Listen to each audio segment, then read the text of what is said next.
Hello, everyone. From time to time, I write something when there's something particularly complex happening and I have to get my thoughts in close formal order. And so I did that this week. I wrote an article for The Telegraph. I'm going to read it here. It's called, "I'm Pro-Muslim, but Anti-Thug."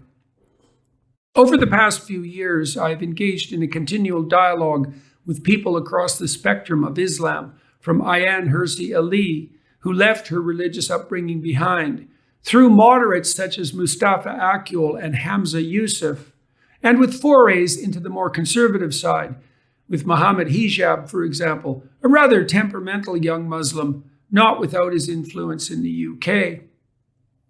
I have done this because I believe that Jews, Christians, and Muslims share more in common than in division, and because I know that since there is no such thing as a world without religion, we all must do what is best with what we have been bequeathed.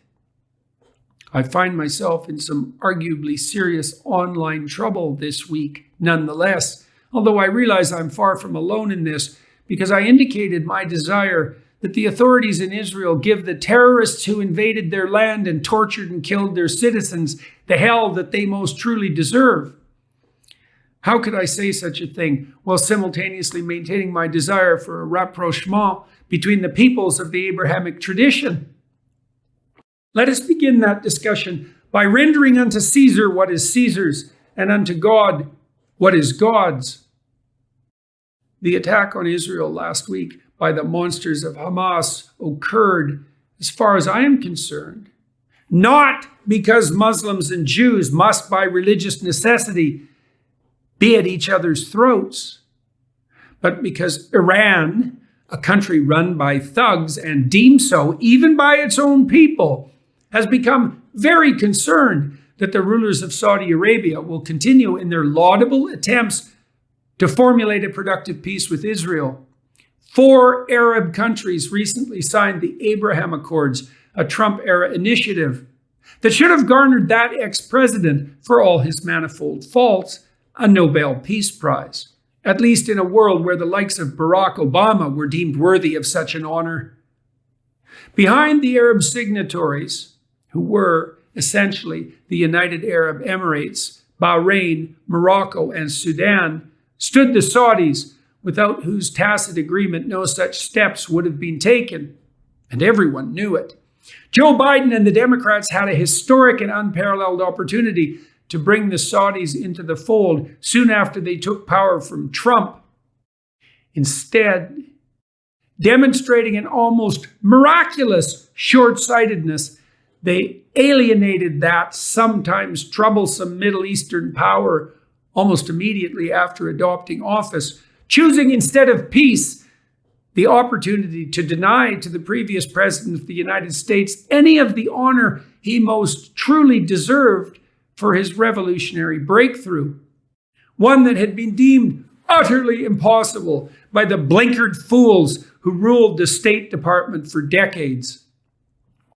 To say it again, the Saudis would have come aboard the great ship of the Abraham Accords 2 years ago had Biden seized the opportunity. Instead, he and his fellow Democrats downplayed the significance of the Trump administration's cardinal achievement, just to score the cheapest and most expensive of political points. And here we are again, in consequence, drowning in the blood of many, Israeli and Palestinian alike.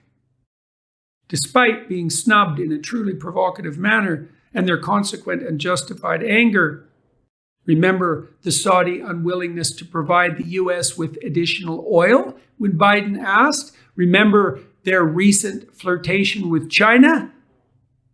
The Saudi leaders have been strongly considering the continuation and extension of the Abrahamic peace process. In consequence, the totalitarian mullahs of Iran have been driven to desperation, knowing full well that such an agreement would undermine and isolate them fatally. This is the same Iran, by the way, that the Democrats under Biden have utterly failed to resist and control, continuing a pattern well established by the aforementioned Nobel laureate Obama. And what of Iran? Is it a shining star in the Islamic firmament?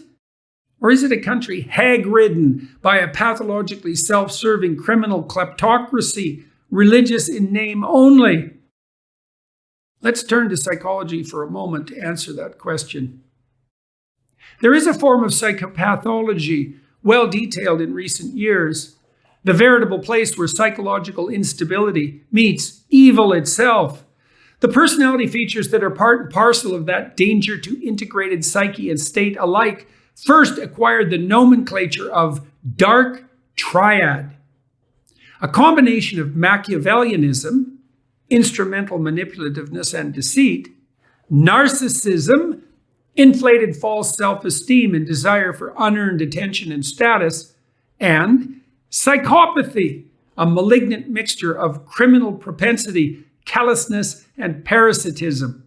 The dark triad traits were identified and measured by intellectual descendants of the Canadian Dr. Robert Hare, who spent his life assessing and endeavoring to understand the worst of the habitual criminals, responsible not only for the most barbaric and cruel of misdemeanors, but also for the vast majority of criminal acts. The famous Pareto principle of unequal distribution of talent and acquisition applies to the underworld as well. Just as 1% of the world's inhabitants hold something approximating 70% of the wealth, so 1% of the criminals commit 70% of the crimes. But all that's not bad enough, bad as it is. More recent investigators of the structure of the darkest of temperamental propensities found it necessary to add an extra dimension to the measurement matrix. Sadism. Positive delight in the suffering of others. The more unnecessary and gratuitous, the better. So now we have the dark tetrad. Dark tetrad types fit well into what is known as cluster B of the personality disorders, which also includes such delights as antisocial personality disorder, borderline personality disorder, the female equivalent of the criminal tendency, histrionic personality disorder, also mostly female, and narcissistic personality disorder. Those who manifest cluster B symptomatology or sins have, in addition to their other psychologically and socially dangerous tendencies, the proclivity to claim positive virtue or outright victim status while pursuing their utterly self-serving, grandiose, and destructive claims.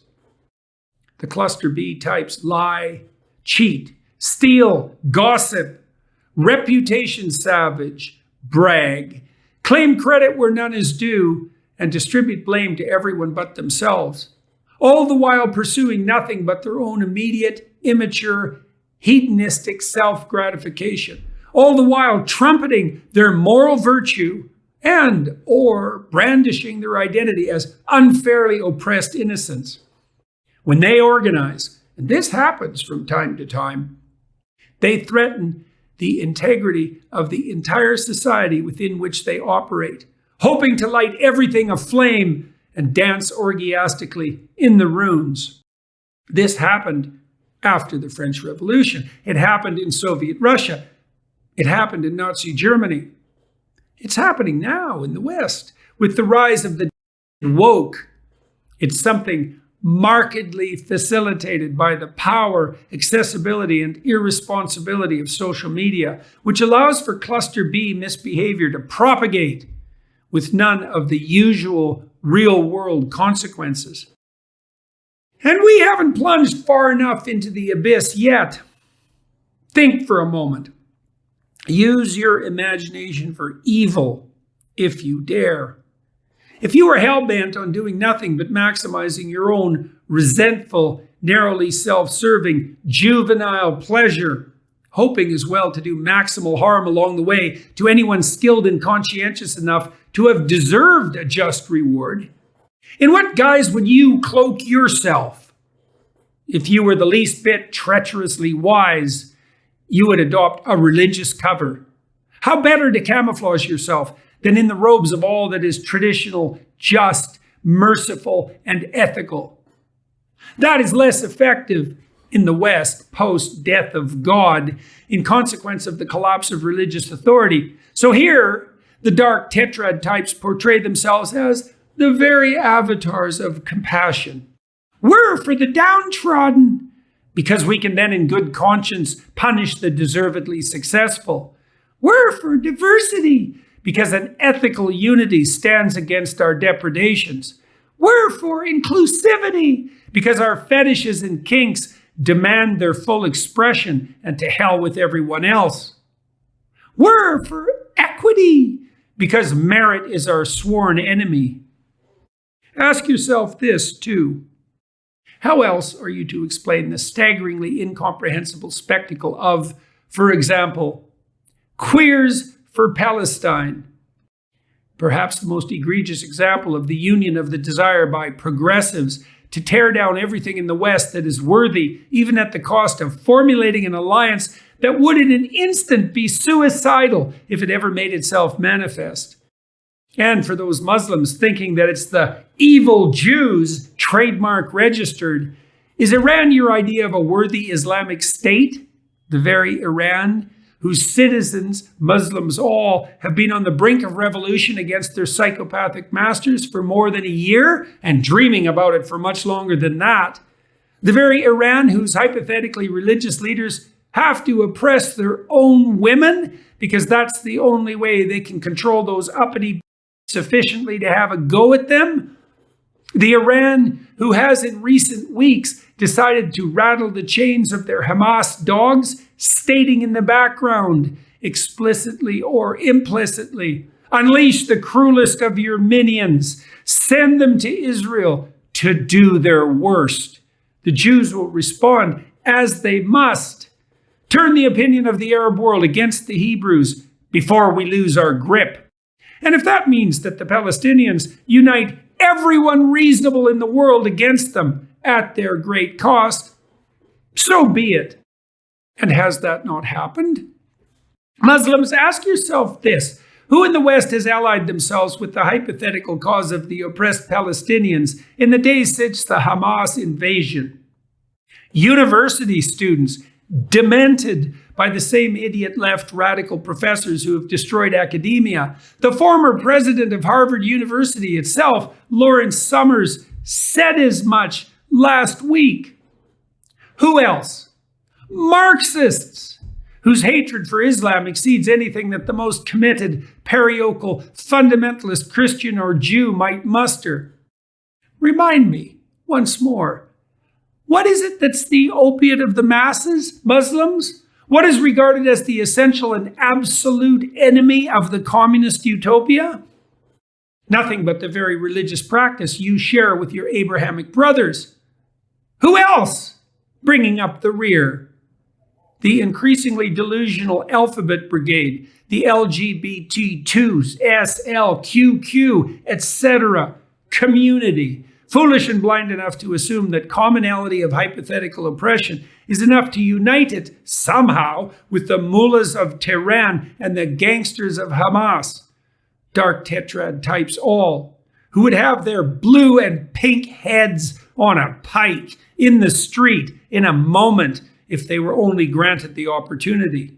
Useful idiots. This is useful idiocy on a scale undreamed of by the most extreme of Leninists and Maoists alike. And what of Israel as an oppressor state? Well, the Palestinians who live in Israel proper are certainly a lot better off by any standard than the Palestinians who live in Gaza, despite the fortune that has been sent to that blighted area, all of which, for all intents and purposes, has been funneled into the secret and not so secret bank accounts of the dark tetrad religious leaders who parade their lying virtues so successfully. It was CBC News itself that announced in 2003 that Yasser Arafat had squirreled away $1 billion in his hidden portfolios. Anyone who doesn't think the same thing is happening now, and that goes for Ukraine too, folks, is a fool whose blindness is leading them into the proverbial pit. Tell me this, honestly, angry Muslims, desirous of genuinely practicing your faith. Do you really think you have anything in common with those who have aligned themselves with you in the West in the past week? Are those the brave and forthright comrades in arms whose support lends credence to the eternal and endlessly manipulable Muslim against Jew story? And tell me again how that alliance is better for your faith and your people than recognition of your Abrahamic commonality with the Christians and present-day descendants of the ancient Hebrews. And tell me too how the decentralized structure of your religion, admirable in so many regards, protects it against capture under situations of duress by the bloody psychopaths who make of faith nothing but a front for criminal evil. I'm not saying we're any better in the West. Our susceptibility to the blandishments of the postmodern Marxist dark tetrad mob is a weakness of equivalent danger. But it's your people taking central stage right now, and your people who have to make a wise decision. Or else, and it's a big or else. The Saudis and the other signees of the Abraham Accords have a stark choice in front of them, as do the distributed and various people of the Islamic world. They and you can allow the thugs, particularly those in Iran and Palestine, to triumph in their propagandistic efforts to prop up their own dismal, miserable, and tyrannical states. They and you can, in consequence, scuttle the new peace treaty signed with Israel, forego all the obvious benefits for the Muslim world offered by that agreement, and to acquiesce to continued rule by the cruelest of hypocrites, misusing faith in the worst possible of ways. What is the famed second commandment of Moses? Do not use God's name in vain. What does that mean? It does not mean do not swear, or if it does, that is its most trivial warning. It means much more fundamentally, do not attribute to yourself the virtue of the divine when acting on your own behalf, let alone when acting in the thrall of the forces of darkness themselves. This sentiment is reinforced at least 3 times by Christ himself in the Gospels.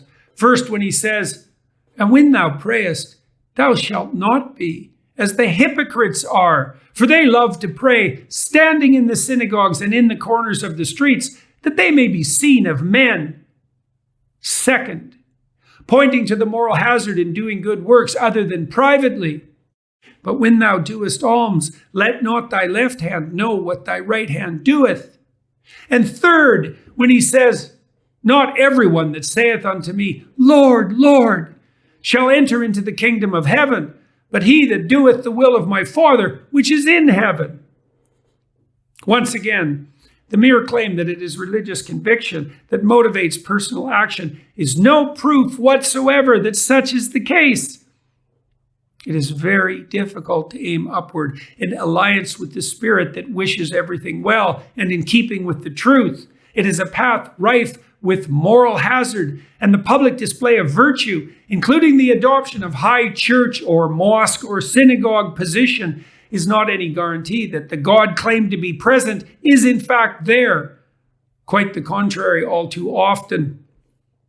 The Saudis, and you in the Muslim world more generally, could instead remove the beam from your eyes, as we should equally in the West. See what is so starkly manifesting itself in the world. Turn away from the terrible, tempting path of righteous destruction. Continue the work already begun in uniting the people of the book, and thereby bring a productive, generous, wise, and lasting peace to this benighted, but still not yet doomed, and even potentially wonderful green and blue orb. We need a transcendental axis to revolve around, to move us beyond a blinkered materialism, to protect us against a foolish populism, and to lift up our eyes to the eternal heaven beckoning above us. In the West, we have that. For all the faults of the followers of the creeds, and even with the creeds themselves as currently understood in the form of Islam, Christianity, and Judaism. We need our Abrahamic faith, lest the hedonistic pagans and worse prevail, and we need to stand united behind it. And that is why I'm pro-Muslim, but anti-thug. And if you are a true follower of Allah, that is the decision that is incumbent upon you in equal measure. And that goes as well for the Christians and the Jews.